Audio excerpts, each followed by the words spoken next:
مسلمانوں، یہ اللہ اور اس کے رسول کی طرف سے دستبرداری کا اعلان ہے ان تمام مشرکین کے خلاف جن سے تم نے معاہدہ کیا ہوا ہے۔ لہٰذا اے مشرکو، تمہیں 4 مہینے تک اجازت ہے کہ تم عرب کی سرزمین میں آزادی سے گھومو پھرو، اور یہ بات جان رکھو کہ تم اللہ کو عاجز نہیں کر سکتے، اور یہ بات بھی کہ اللہ اب کافروں کو رسوا کرنے والا ہے۔ اور حج اکبر کے دن اللہ اور اس کے رسول کی طرف سے تمام انسانوں کے لیے یہ اعلان کیا جاتا ہے کہ اللہ بھی مشرکین سے دستبردار ہو چکا ہے اور اس کا رسول بھی۔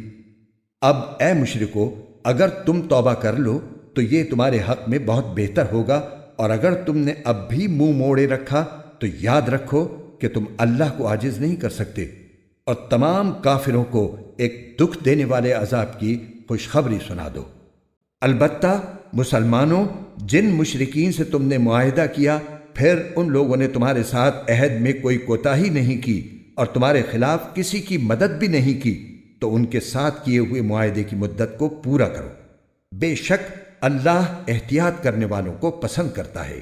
چنانچہ جب حرمت والے مہینے گزر جائیں تو ان مشرکین کو جنہوں نے تمہارے ساتھ بدعہدی کی تھی جہاں بھی پاؤ قتل کر ڈالو، اور انہیں پکڑو، انہیں گھیرو، اور انہیں پکڑنے کے لیے ہر گھات کی جگہ تاک لگا کر بیٹھو۔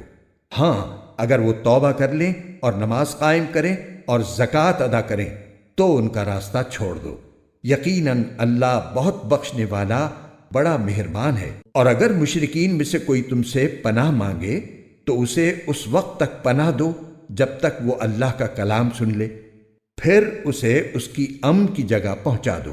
یہ اس لیے کہ یہ ایسے لوگ ہیں جنہیں علم نہیں ہے۔ ان مشرکین سے اللہ اور اس کے رسول کے ساتھ کوئی معاہدہ کیسے باقی رہ سکتا ہے؟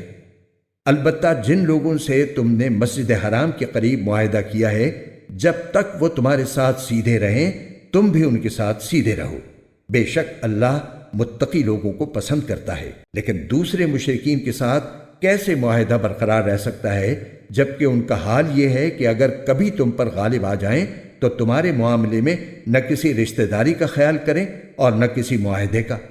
یہ تمہیں اپنی زبانی باتوں سے راضی کرنا چاہتے ہیں، حالانکہ ان کے دل انکار کرتے ہیں، اور ان میں سے اکثر لوگ نافرمان ہیں۔ انہوں نے اللہ کی آیتوں کے بدلے دنیا کی تھوڑی سی قیمت لے لینا پسند کر لیا ہے، اور اس کے نتیجے میں لوگوں کو اللہ کے راستے سے روکا ہے۔ واقعہ یہ ہے کہ ان کے کرتوت بہت برے ہیں۔ یہ کسی بھی مومن کے معاملے میں کسی رشتہ داری یا معاہدے کا پاس نہیں کرتے، اور یہی ہیں جو حدیں توڑنے والے ہیں۔ لہٰذا اگر یہ توبہ کر لیں اور نماز قائم کریں اور زکوٰۃ ادا کریں تو یہ تمہارے دینی بھائی بن جائیں گے۔ اور ہم احکام کی یہ تفصیل ان لوگوں کے لیے بیان کر رہے ہیں جو جاننا چاہیں۔ اور اگر ان لوگوں نے اپنا عہد دے دینے کے بعد اپنی قسمیں توڑ ڈالی ہوں اور تمہارے دین کو تانے دیے ہوں تو ایسے کفر کے سربراہوں سے اس نیت سے جنگ کرو کہ وہ باز آ جائیں، کیونکہ یہ ایسے لوگ ہیں کہ ان کی قسموں کی کوئی حقیقت نہیں۔ کیا تم ان لوگوں سے جنگ نہیں کرو گے جنہوں نے اپنی قسموں کو توڑا اور رسول کو وطن سے نکالنے کا ارادہ کیا، اور وہی ہیں جنہوں نے تمہارے خلاف چھیڑ چھاڑ کرنے میں پہل کی؟ کیا تم ان سے ڈرتے ہو؟ اگر ایسا ہے تو اللہ اس بات کا زیادہ حق رکھتا ہے کہ تم اس سے ڈرو۔ اگر تم مومن ہو، ان سے جنگ کرو تاکہ اللہ تمہارے ہاتھوں سے ان کو سزا دلوائے، انہیں رسوا کرے، ان کے خلاف تمہاری مدد کرے، اور مومنوں کے دل ٹھنڈے کر دے اور ان کے دل کی کوڑھن دور کر دے، اور جس کی چاہے توبہ قبول کر لے، اور اللہ کا علم بھی کامل ہے، حکمت بھی کامل۔ بھلا کیا تم نے یہ سمجھ رکھا ہے کہ تمہیں یوں ہی چھوڑ دیا جائے گا؟ حالانکہ ابھی اللہ نے یہ تو دیکھا ہی نہیں کہ تم میں سے کون لوگ جہاد کرتے ہیں، اور اللہ اس کے رسول اور مومنوں کے سوا کسی اور کو خصوصی رازدار نہیں بناتے، اور تم جو کچھ کرتے ہو اللہ اس سے پوری طرح باخبر ہے۔ مشرکین اس بات کے اہل نہیں ہیں کہ وہ اللہ کی مسجدوں کو آباد کریں، حالانکہ وہ خود اپنے کفر کے گواہ بنے ہوئے ہیں۔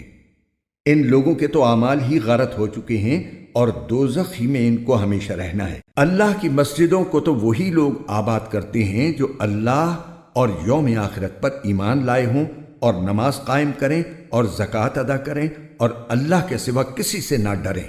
ایسے ہی لوگوں سے یہ توقع ہو سکتی ہے کہ وہ صحیح راستہ اختیار کرنے والوں میں شامل ہوں گے۔ کیا تم لوگوں نے حاجیوں کو پانی پلانے اور مسجد حرام کے آباد رکھنے کو اس شخص کے اعمال کے برابر سمجھ رکھا ہے جو اللہ اور یوم آخرت پر ایمان لایا ہے اور جس نے اللہ کے راستے میں جہاد کیا ہے؟ اللہ کے نزدیک یہ سب برابر نہیں ہو سکتے، اور اللہ ظالم لوگوں کو منزل مقصود تک نہیں پہنچاتا۔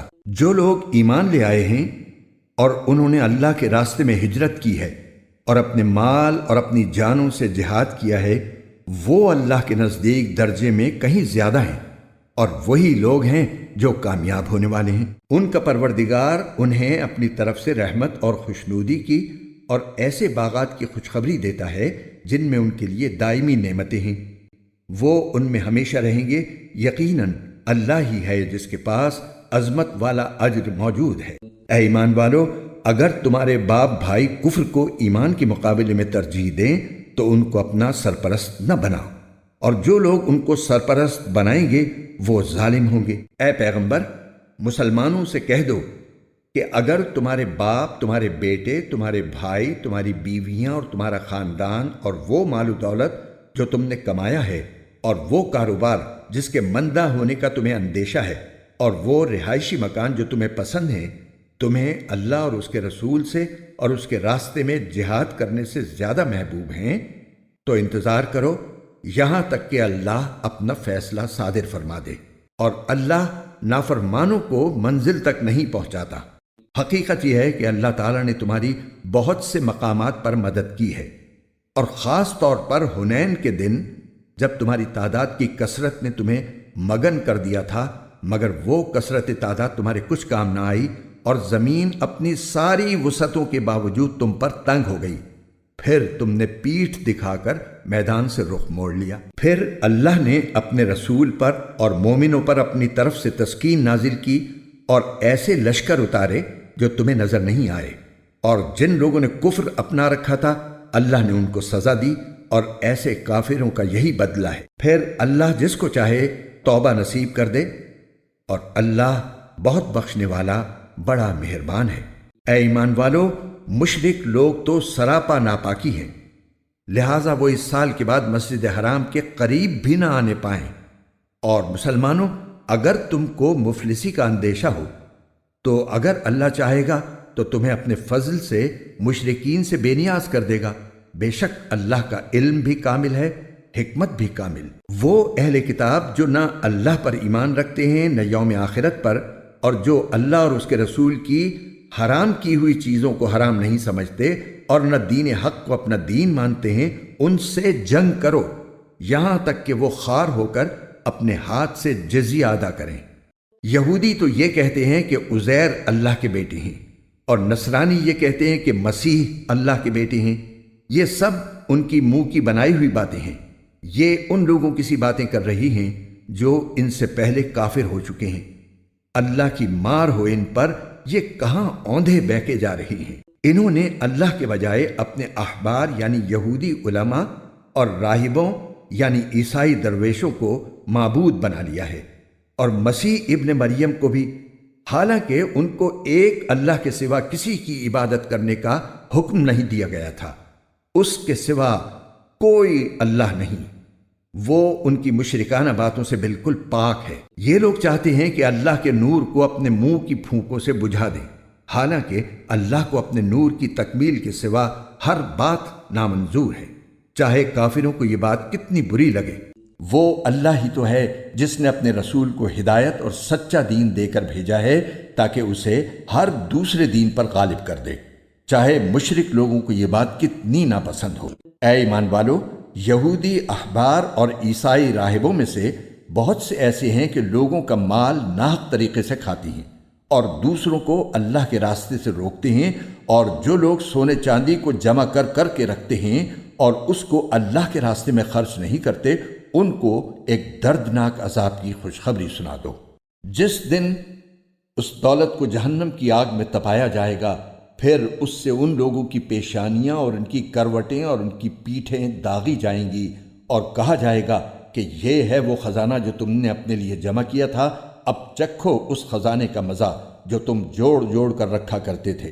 حقیقت یہ ہے کہ اللہ کے نزدیک مہینوں کی تعداد 12 مہینے ہے، جو اللہ کی کتاب یعنی لوح محفوظ کے مطابق اس دن سے نافذ چلی آتی ہے جس دن اللہ نے آسمانوں اور زمین کو پیدا کیا تھا۔ ان 12 مہینوں میں سے 4 حرمت والے مہینے ہیں۔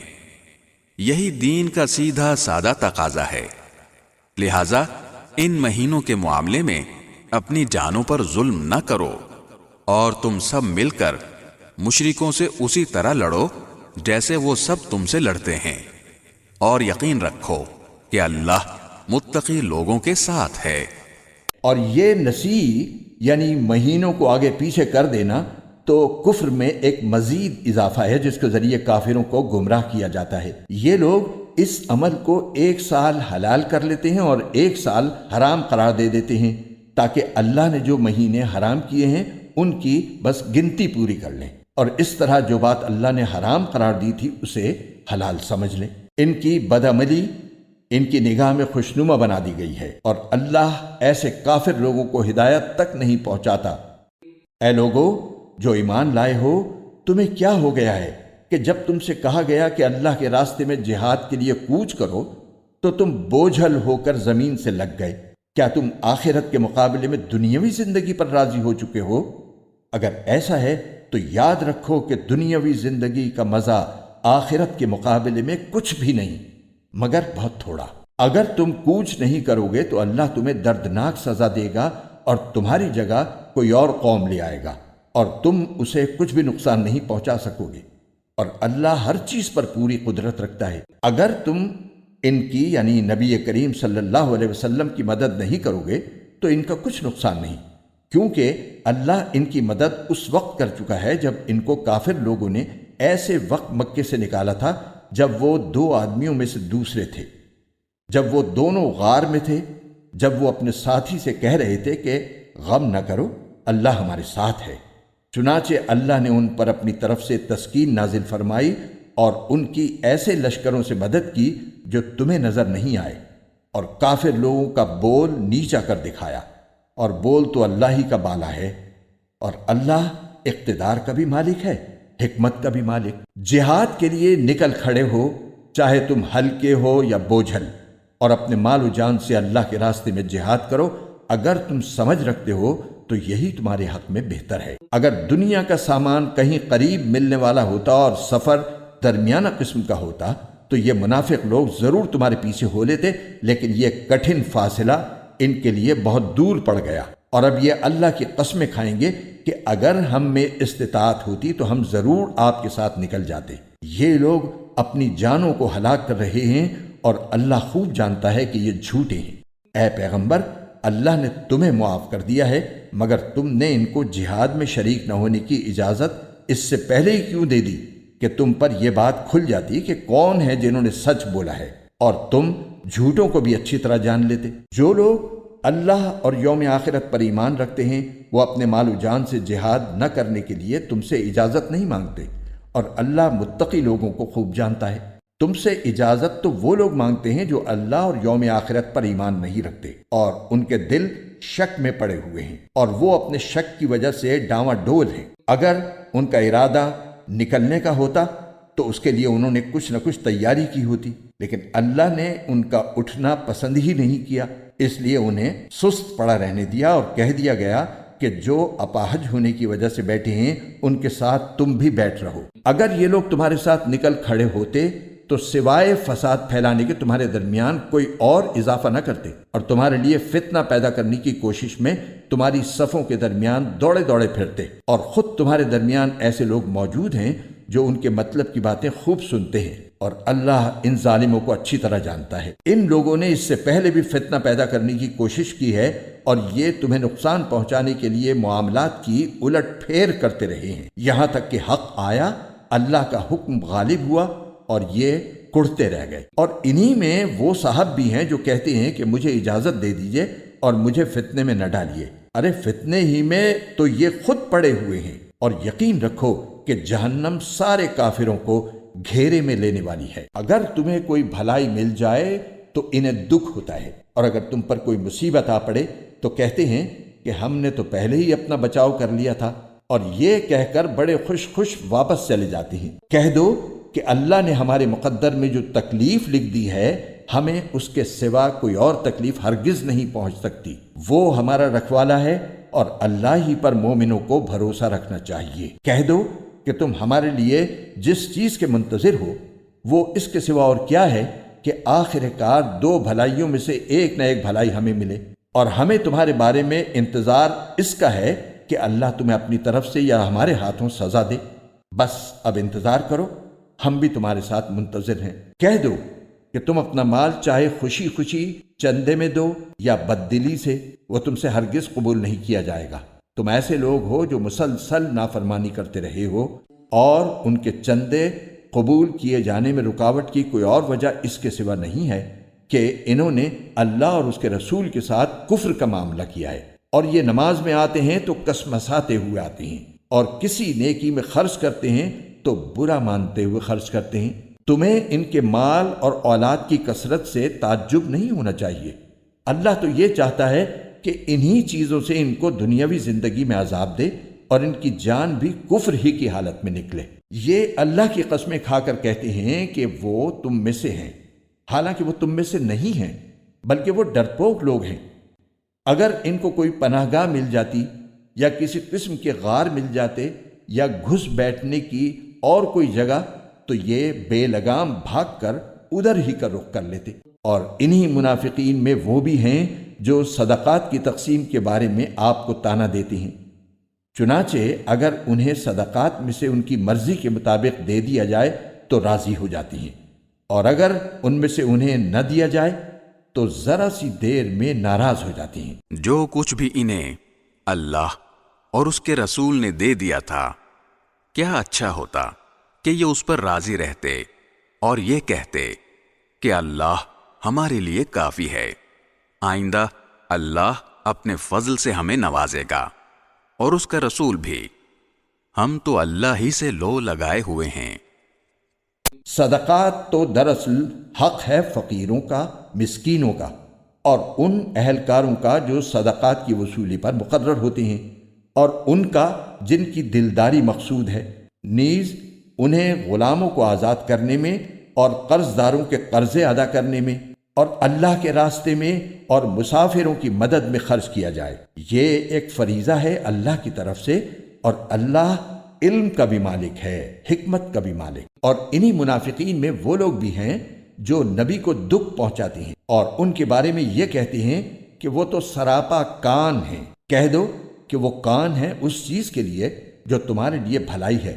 وہ اللہ پر ایمان رکھتے ہیں اور مومنوں کی بات کا یقین کرتے ہیں، اور تم میں سے جو ظاہری طور پر ایمان لے آئے ہیں ان کے لیے وہ رحمت کا معاملہ کرنے والے ہیں، اور جو لوگ اللہ کے رسول کو دکھ پہنچاتے ہیں ان کے لیے دکھ دینے والا عذاب تیار ہے۔ مسلمانوں، یہ لوگ تمہارے سامنے اللہ کی قسمیں اس لیے کھاتے ہیں تاکہ تمہیں راضی کریں، حالانکہ اگر یہ واقعی مومن ہوں تو اللہ اور اس کے رسول اس بات کے زیادہ مستحق ہیں کہ یہ ان کو راضی کریں۔ کیا انہیں یہ معلوم نہیں کہ جو شخص اللہ اور اس کے رسول سے ٹکر لے تو یہ بات طے ہے کہ اس کے لیے دوزخ کی آگ ہے جس میں وہ ہمیشہ رہے گا؟ یہ بڑی بھاری رسوائی ہے۔ منافق لوگ اس بات سے ڈرتے ہیں کہ مسلمانوں پر کہیں کوئی ایسی صورت نازل نہ کر دی جائے جو انہیں ان منافقین کے دلوں کی باتیں بتلا دے۔ کہہ دو کہ اچھا، تم مذاق اڑاتے رہو، اللہ وہ بات ظاہر کرنے والا ہے جس سے تم ڈرتے تھے۔ اور اگر تم ان سے پوچھو تو یقیناً یوں کہیں گے کہ ہم تو ہنسی مذاق اور دل لگی کر رہے تھے۔ کہو کہ کیا تم اللہ اور اس کی آیتوں اور اس کے رسول کے ساتھ دل لگی کر رہے تھے؟ بہانے نہ بناؤ، تم ایمان کا اظہار کرنے کے بعد کفر کے مرتکب ہو چکے ہو۔ اگر ہم تم میں سے ایک گروہ کو معافی دے بھی دیں تو دوسرے گروہ کو ضرور سزا دیں گے، کیونکہ وہ مجرم لوگ ہیں۔ منافق مرد اور منافق عورتیں سب ایک ہی طرح کے ہیں۔ وہ برائی کی تلقین کرتے ہیں اور بھلائی سے روکتے ہیں، اور اپنے ہاتھوں کو بند رکھتے ہیں۔ انہوں نے اللہ کو بھلا دیا ہے تو اللہ نے بھی ان کو بھلا دیا۔ بلا شبہ یہ منافق بڑے نافرمان ہیں۔ اللہ نے منافق مردوں، منافق عورتوں اور تمام کافروں سے دوزخ کی آگ کا عہد کر رکھا ہے جس میں وہ ہمیشہ رہیں گے، وہی ان کو راس آئے گی۔ اللہ نے ان پر پھٹکار ڈال دی ہے اور ان کے لیے اٹل عذاب ہے۔ منافقو، تم انہی لوگوں کی طرح ہو جو تم سے پہلے ہو گزرے ہیں۔ وہ طاقت میں تم سے مضبوط تر اور مال اور اولاد میں تم سے کہیں زیادہ تھے، چنانچہ انہوں نے اپنے حصے کے مزے اڑا لیے، پھر تم نے اسی طرح اپنے حصے کے مزے اڑائے جیسے تم سے پہلے لوگوں نے اپنے حصے کے مزے اڑائے تھے، اور تم بھی ویسی ہی بیہودہ باتوں میں پڑے جیسے وہ پڑے تھے۔ یہ وہ لوگ تھے جن کے اعمال دنیا اور آخرت میں غارت ہو گئے، اور یہی وہ لوگ تھے جنہوں نے خسارے کا سودا کیا۔ کیا ان منافقوں کو ان لوگوں کی خبر نہیں پہنچی جو ان سے پہلے گزرے ہیں؟ نوح کی قوم اور عاد و سمود، ابراہیم کی قوم، مدین کے باشندے اور وہ بستیاں جنہیں الٹ ڈالا گیا، ان سب کے پاس ان کے رسول روشن دلائل لے کر آئے تھے، پھر اللہ ایسا نہیں تھا کہ ان پر ظلم کرتا، لیکن یہ خود اپنی جانوں پر ظلم ڈھاتے رہے۔ اور مومن مرد اور مومن عورتیں آپس میں ایک دوسرے کے مددگار ہیں، وہ نیکی کی تلقین کرتے ہیں اور برائی سے روکتے ہیں، اور نماز قائم کرتے ہیں اور زکوٰۃ ادا کرتے ہیں، اور اللہ اور اس کے رسول کی فرما برداری کرتے ہیں۔ یہ ایسے لوگ ہیں جن کو اللہ اپنی رحمت سے نوازے گا۔ یقیناً اللہ اقتدار کا بھی مالک ہے، حکمت کا بھی مالک۔ اللہ نے مومن مردوں اور مومن عورتوں سے وعدہ کیا ہے ان باغات کا جن کے نیچے نہریں بہتی ہوں گی، جن میں وہ ہمیشہ رہیں گے، اور ان پاکیزہ مکانات کا جو سدا بہار باغات میں ہوں گے۔ اور اللہ کی طرف سے خوشنودی تو سب سے بڑی چیز ہے جو جنت والوں کو نصیب ہوگی، یہی تو زبردست کامیابی ہے۔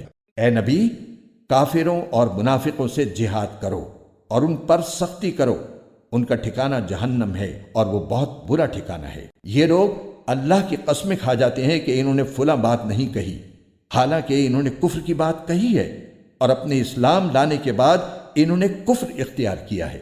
انہوں نے وہ کام کرنے کا ارادہ کر لیا تھا جس میں یہ کامیابی حاصل نہ کر سکے، اور انہوں نے صرف اس بات کا بدلہ دیا کہ اللہ اور اس کے رسول نے انہیں اپنے فضل سے مالدار بنا دیا ہے۔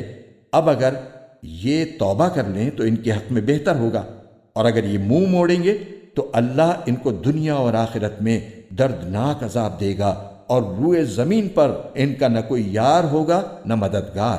اور انہی میں وہ لوگ بھی ہیں جنہوں نے اللہ سے یہ عہد کیا تھا کہ اگر وہ اپنے فضل سے ہمیں نوازے گا تو ہم ضرور صدقہ کریں گے اور یقیناً نیک لوگوں میں شامل ہو جائیں گے۔ لیکن جب اللہ نے ان کو اپنے فضل سے نوازا تو اس میں بخل کرنے لگے اور منہ موڑ کر چل دیے۔ نتیجہ یہ کہ اللہ نے سزا کے طور پر نفاق ان کے دلوں میں اس دن تک کے لیے جما دیا ہے جس دن وہ اللہ سے جا کر ملیں گے، کیونکہ انہوں نے اللہ سے جو وعدہ کیا تھا اس کی خلاف ورزی کی، اور کیونکہ وہ جھوٹ بولا کرتے تھے۔ کیا انہیں یہ پتہ نہیں تھا کہ اللہ ان کی تمام پوشیدہ باتوں اور سرگوشیوں کو جانتا ہے، اور یہ کہ اس کو غیب کی ساری باتوں کا پورا پورا علم ہے؟ یہ منافق وہی ہیں جو خوشی سے صدقہ کرنے والوں کو بھی تانے دیتے ہیں، اور ان لوگوں کو بھی جنہیں اپنی محنت کی آمدنی کے سوا کچھ اور میسر نہیں ہے، اس لیے وہ ان کا مذاق اڑاتے ہیں۔ اللہ ان کا مذاق اڑاتا ہے اور ان کے لیے دردناک عذاب تیار ہے۔ اے نبی، تم ان کے لیے استغفار کرو یا نہ کرو، اگر تم ان کے لیے 70 مرتبہ استغفار کرو گے تب بھی اللہ انہیں معاف نہیں کرے گا، یہ اس لیے کہ انہوں نے اللہ اور اس کے رسول کے ساتھ کفر کا رویہ اپنایا ہے، اور اللہ نافرمانوں کو ہدایت تک نہیں پہنچاتا۔ جن لوگوں کو غزوہ تبوک سے پیچھے رہنے دیا گیا تھا وہ رسول اللہ کے جانے کے بعد اپنے گھروں میں بیٹھے رہنے سے بڑے خوش ہوئے، اور ان کو یہ بات ناگوار تھی کہ وہ اللہ کے راستے میں اپنے مال و جان سے جہاد کریں، اور انہوں نے کہا تھا کہ اس گرمی میں نہ نکلو، کہو کہ جہنم کی آگ گرمی میں کہیں زیادہ سخت ہے، کاش ان کو سمجھ ہوتی۔ اب یہ لوگ دنیا میں تھوڑا بہت ہنس لیں اور پھر آخرت میں خوب روتے رہیں، کیونکہ جو کچھ کمائی یہ کرتے رہے ہیں اس کا یہی بدلہ ہے۔ اے پیغمبر، اس کے بعد اگر اللہ تمہیں ان میں سے کسی گروہ کے پاس واپس لے آئے اور یہ کسی اور جہاد میں نکلنے کے لیے تم سے اجازت مانگیں تو ان سے کہہ دینا کہ اب تم میرے ساتھ کبھی نہیں چل سکو گے اور میرے ساتھ مل کر کسی دشمن سے کبھی نہیں لڑ سکو گے۔ تم نے پہلی بار بیٹھے رہنے کو پسند کیا تھا لہذا اب بھی انہی کے ساتھ بیٹھ رہو جن کو کسی معذوری کی وجہ سے پیچھے رہنا ہے۔ اور اے پیغمبر، ان منافقین میں سے جو کوئی مر جائے تو تم اس پر کبھی نماز جنازہ مت پڑھنا اور نہ اس کی قبر پر کھڑے ہونا۔ یقین جانو یہ وہ لوگ ہیں جنہوں نے اللہ اور اس کے رسول کے ساتھ کفر کا رویہ اپنایا اور اس حالت میں مرے ہیں کہ وہ نافرمان تھے۔ اور تمہیں ان کے مال اور اولاد کی کثرت سے تعجب نہیں ہونا چاہیے۔ اللہ تو یہ چاہتا ہے کہ انہی چیزوں سے ان کو دنیاوی زندگی میں عذاب دے اور ان کی جان بھی کفر ہی کی حالت میں نکلے۔ اور جب کوئی صورت یہ حکم لے کر نازل ہوتی ہے کہ اللہ پر ایمان لاؤ اور اس کے رسول کی رفاقت میں جہاد کرو، تو ان منافقوں میں سے وہ لوگ جو صاحب استطاعت ہیں تم سے اجازت مانگتے ہیں اور کہتے ہیں کہ ہمیں بھی ان لوگوں میں شامل ہونے دیجئے جو گھر میں بیٹھے رہیں گے۔ یہ اس بات سے خوش ہیں کہ پیچھے رہنے والی عورتوں میں شامل ہو جائیں، اور ان کے دلوں پر مہر لگا دی گئی ہے، چنانچہ وہ نہیں سمجھتے کہ وہ کیا کر رہے ہیں۔ لیکن رسول اور جو لوگ ان کے ساتھ ایمان لائے ہیں انہوں نے اپنے مال اور اپنی جانوں سے جہاد کیا ہے، انہی کے لیے ساری بھلائیاں ہیں اور یہی لوگ ہیں جو فلاح پانے والے ہیں۔ اللہ نے ان کے لیے وہ باغات تیار کر رکھے ہیں جن کے نیچے نہریں بہتی ہیں، جن میں یہ ہمیشہ رہیں گے، اور یہ بڑی زبردست کامیابی ہے۔ اور دیہاتیوں میں سے بھی بہانے باز لوگ آئے کہ ان کو جہاد سے چھٹی دی جائے، اور اس طرح جن لوگوں نے اللہ اور اس کے رسول سے جھوٹ بولا تھا وہ سب بیٹھ رہے۔ ان میں سے جنہوں نے کفر مستقل طور پر اپنا لیا ہے ان کے لیے دردناک عذاب ہے۔ کمزور لوگوں پر جہاد میں نہ جانے کا کوئی گناہ نہیں، نہ بیماروں پر اور نہ ان لوگوں پر جن کے پاس خرچ کرنے کو کچھ نہیں ہے، جبکہ وہ اللہ اور اس کے رسول کے لیے مخلص ہوں۔ نیک لوگوں پر کوئی الزام نہیں، اور اللہ بہت بخشنے والا بڑا مہربان ہے۔ اور نہ ان لوگوں پر کوئی گناہ ہے جن کا حال یہ ہے کہ جب وہ تمہارے پاس اس غرض سے آئے کہ تم انہیں کوئی سواری مہیا کر دو، اور تم نے کہا کہ میرے پاس تو کوئی ایسی چیز نہیں ہے جس پر میں تمہیں سوار کر سکوں، تو وہ اس حالت میں واپس گئے کہ ان کی آنکھیں اس غم میں آنسوؤں سے بہہ رہی تھیں کہ ان کے پاس خرچ کرنے کو کچھ نہیں ہے۔ الزام تو ان لوگوں پر ہے جو مالدار ہونے کے باوجود تم سے اجازت مانگتے ہیں، وہ اس بات پر خوش ہیں کہ وہ پیچھے رہنے والی عورتوں میں شامل ہو گئے، اور اللہ نے ان کے دلوں پر مہر لگا دی ہے، اس لیے انہیں حقیقت کا پتہ نہیں ہے۔ مسلمانوں، جب تم لوگ تبوک سے واپس ان منافقوں کے پاس جاؤ گے تو یہ تمہارے سامنے طرح طرح کے عذر پیش کریں گے۔ اے پیغمبر، ان سے کہہ دینا کہ تم عذر پیش نہ کرو، ہم ہرگز تمہاری بات کا یقین نہیں کریں گے۔ اللہ نے ہمیں تمہارے حالات سے اچھی طرح باخبر کر دیا ہے، اور آئندہ اللہ بھی تمہارا طرز عمل دیکھے گا اور اس کا رسول بھی۔ پھر تمہیں لوٹا کر اس ذات کے سامنے پیش کیا جائے گا جس کو چھپی اور کھلی تمام باتوں کا پورا علم ہے، پھر وہ تمہیں بتائے گا کہ تم کیا کچھ کرتے رہے ہو۔ جب تم ان کے پاس واپس جاؤ گے تو یہ لوگ تمہارے سامنے اللہ کی قسمیں کھائیں گے تاکہ تم ان سے درگزر کرو، لہٰذا تم بھی ان سے درگزر کر لینا۔ یقین جانو یہ سراپا گندگی ہے، اور جو کمائی یہ کرتے رہے ہیں اس کی وجہ سے ان کا ٹھکانہ جہنم ہے۔ یہ تمہارے سامنے اس لیے قسمیں کھائیں گے تاکہ تم ان سے راضی ہو جاؤ، حالانکہ اگر تم ان سے راضی ہو بھی گئے تو اللہ تو ایسے نافرمان لوگوں سے راضی نہیں ہوتا۔ جو دیہاتی منافق ہیں وہ کفر اور منافقت میں زیادہ سخت ہیں اور دوسروں سے زیادہ اسی لائق ہیں کہ اس دین کے احکام سے ناواقف رہیں جو اللہ نے اپنے رسول پر اتارا ہے، اور اللہ علم کا بھی مالک ہے، حکمت کا بھی مالک۔ انہی دیہاتیوں میں وہ بھی ہیں جو اللہ کے نام پر خرچ کیے ہوئے مال کو ایک تاوان سمجھتے ہیں اور اس انتظار میں رہتے ہیں کہ تم مسلمانوں پر مصیبتوں کے چکر آ پڑیں، حالانکہ حقیقت یہ ہے کہ بدترین مصیبت کا چکر تو خود ان پر پڑا ہوا ہے، اور اللہ ہر بات سنتا ہے، سب کچھ جانتا ہے۔ اور انہی دیہاتیوں میں وہ بھی ہیں جو اللہ اور یوم آخرت پر ایمان رکھتے ہیں، اور جو کچھ اللہ کے نام پر خرچ کرتے ہیں اس کو اللہ کے پاس قرب کے درجے حاصل کرنے اور رسول کی دعائیں لینے کا ذریعہ سمجھتے ہیں۔ ہاں، یہ ان کے لیے یقیناً تقرب کا ذریعہ ہے۔ اللہ ان کو اپنی رحمت میں داخل کرے گا، بے شک اللہ بہت بخشنے والا بڑا مہربان ہے۔ اور مہاجرین اور انصار میں سے جو لوگ پہلے ایمان لائے اور جنہوں نے نیکی کے ساتھ ان کی پیروی کی، اللہ ان سب سے راضی ہو گیا ہے اور وہ اس سے راضی ہیں۔ اور اللہ نے ان کے لیے ایسے باغات تیار کر رکھے ہیں جن کے نیچے نہریں بہتی ہیں، جن میں وہ ہمیشہ ہمیشہ رہیں گے۔ یہی بڑی زبردست کامیابی ہے۔ اور تمہارے ارد گرد جو دیہاتی ہیں ان میں بھی منافق لوگ موجود ہیں، اور مدینے کے باشندوں میں بھی۔ یہ لوگ منافقت میں اتنے ماہر ہو گئے ہیں کہ تم انہیں نہیں جانتے، انہیں ہم جانتے ہیں۔ ان کو ہم 2 مرتبہ سزا دیں گے، پھر ان کو ایک زبردست عذاب کی طرف دھکیل دیا جائے گا۔ اور کچھ لوگ وہ ہیں جنہوں نے اپنی کوتاہیوں کا اعتراف کر لیا ہے، انہوں نے ملے جلے عمل کیے ہیں، کچھ نیک کام اور کچھ برے۔ امید ہے کہ اللہ ان کی توبہ قبول کر لے گا، یقیناً اللہ بہت بخشنے والا بڑا مہربان ہے۔ اے پیغمبر، ان لوگوں کے اموال میں سے صدقہ وصول کر لو جس کے ذریعے تم انہیں پاک کر دو گے اور ان کے لیے باعث برکت بنو گے، اور ان کے لیے دعا کرو، یقیناً تمہاری دعا ان کے لیے سراپا تسکین ہے، اور اللہ ہر بات سنتا ہے اور سب کچھ جانتا ہے۔ کیا ان کو یہ معلوم نہیں کہ اللہ ہی ہے جو اپنے بندوں کی توبہ بھی قبول کرتا ہے اور صدقات بھی قبول کرتا ہے، اور یہ کہ اللہ بہت معاف کرنے والا بڑا مہربان ہے۔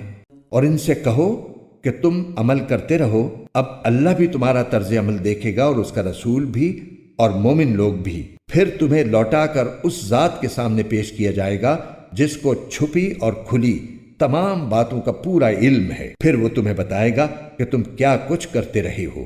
اور کچھ اور لوگ ہیں جن کا فیصلہ اللہ کا حکم آنے تک ملتوی کر دیا گیا ہے، یا اللہ ان کو سزا دے گا یا معاف کر دے گا، اور اللہ کامل علم والا بھی ہے، کامل حکمت والا بھی۔ اور کچھ وہ لوگ ہیں جنہوں نے ایک مسجد اس کام کے لیے بنائی ہے کہ مسلمانوں کو نقصان پہنچائیں، کافرانہ باتیں کریں، مومنوں میں پھوٹ ڈالیں، اور اس شخص کو ایک اڈا فراہم کریں جس کی پہلے سے اللہ اور اس کے رسول کے ساتھ جنگ ہے، اور یہ قسمیں ضرور کھا لیں گے کہ بھلائی کے سوا ہماری کوئی اور نیت نہیں ہے، لیکن اللہ اس بات کی گواہی دیتا ہے کہ وہ قطعی جھوٹے ہیں۔ اے پیغمبر، تم اس نام نہاد مسجد میں کبھی نماز کے لیے کھڑے مت ہونا، البتہ وہ مسجد جس کی بنیاد پہلے دن سے تقوی پر رکھی گئی ہے، وہ اس بات کی زیادہ حقدار ہے کہ تم اس میں کھڑے ہو۔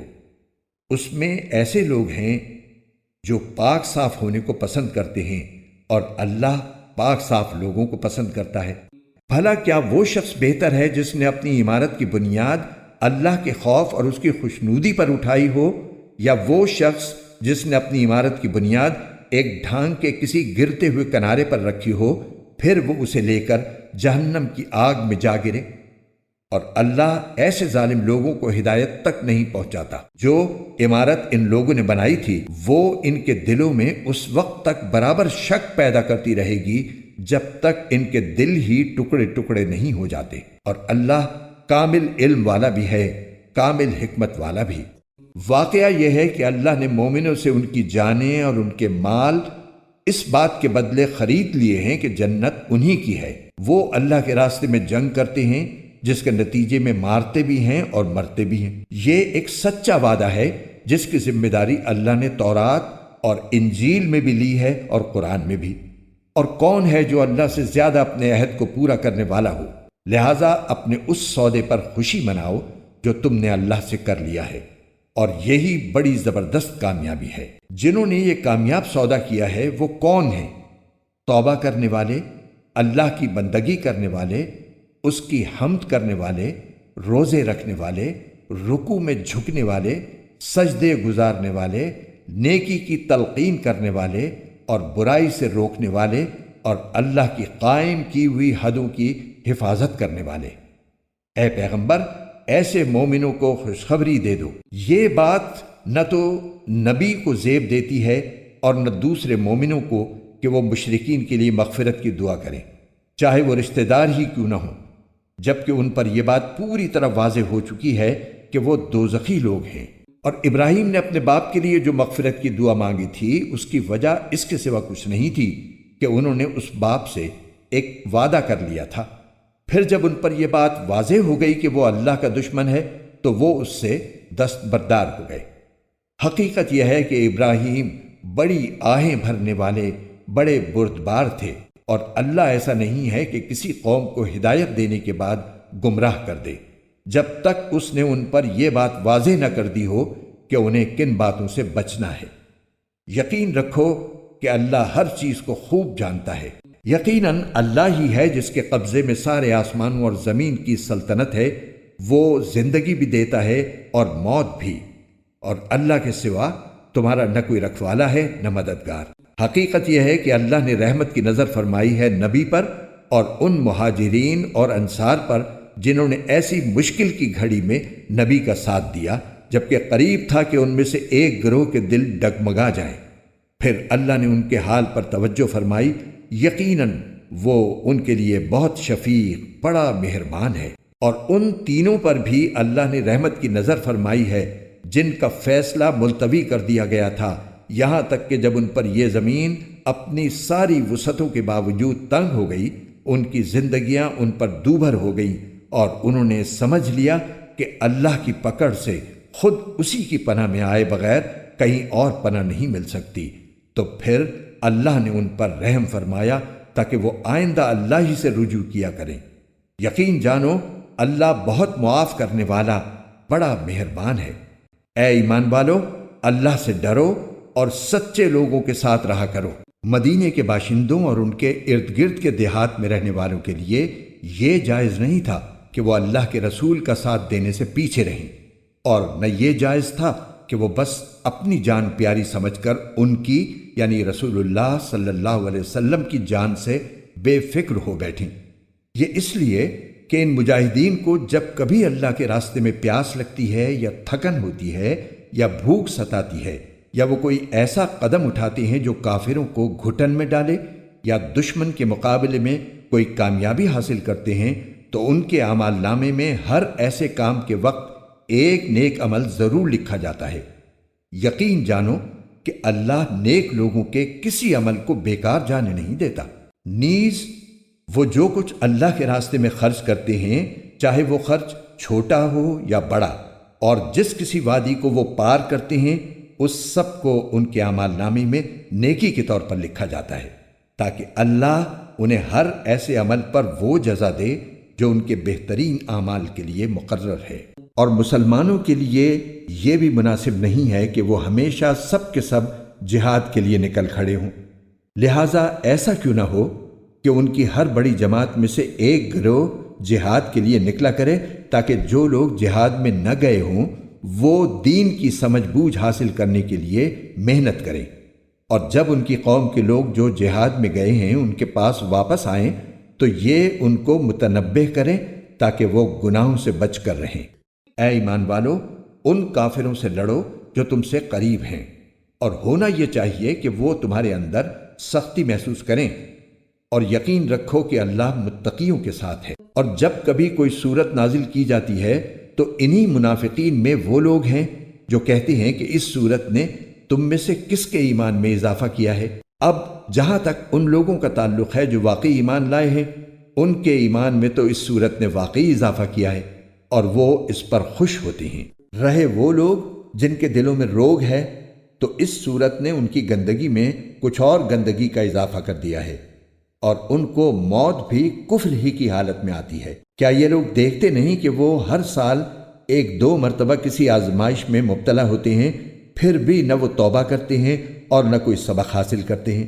اور جب کبھی کوئی صورت نازل ہوتی ہے تو یہ ایک دوسرے کی طرف دیکھتے ہیں اور اشاروں میں ایک دوسرے سے کہتے ہیں کہ کیا کوئی تمہیں دیکھ تو نہیں رہا، پھر وہاں سے اٹھ کر چلے جاتے ہیں۔ اللہ نے ان کا دل پھیر دیا ہے کیونکہ وہ سمجھ سے کام نہیں لیتے۔ لوگو، تمہارے پاس ایک ایسا رسول آیا ہے جو تمہیں میں سے ہے، جس کو تمہاری ہر تکلیف بہت گراں معلوم ہوتی ہے، جسے تمہاری بھلائی کی دھن لگی ہوئی ہے، جو مومنوں کے لیے انتہائی شفیق نہایت مہربان ہے۔ پھر بھی اگر یہ لوگ منہ موڑیں تو اے رسول ان سے کہہ دو کہ میرے لیے اللہ کافی ہے، اس کے سوا کوئی معبود نہیں، اسی پر میں نے بھروسہ کیا ہے اور وہی عرش عظیم کا مالک ہے۔